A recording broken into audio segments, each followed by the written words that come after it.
डीपीडीसीतनं मंजुरी देण्याबाबतच्या सूचना द्यावेत ही विनंती आहे साहेब. ठीक आहे. हो सर.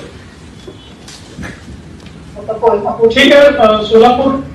सोलापूर शहराच्या विकास आराखड्यातील तसेच अक्कलकोट रस्ता, होटगी रस्ता, एमआयडीसीतील रस्त्यांकरिता आमदार देवेंद्र कोठे यांनी केलेल्या वाढीव निधीच्या मागणीला मुख्यमंत्री देवेंद्र फडणवीस यांनी तात्काळ व्हिडिओ कॉन्फरन्सवर होकार दिला आहे.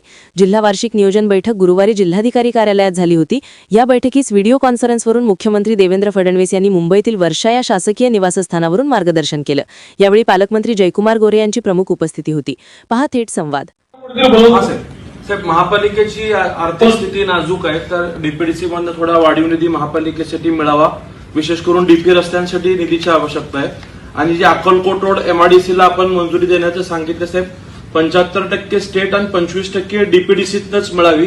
आता जो निर्णय झालाय तो उद्योजकांकडनं 25% घ्या म्हणून झालाय, तर ते त्रासदायक आहे. आपण त्याला डीपीडीसीतनं मंजुरी देण्याबाबतच्या सूचना द्यावेत ही विनंती आहे साहेब. ठीक आहे. हो सर.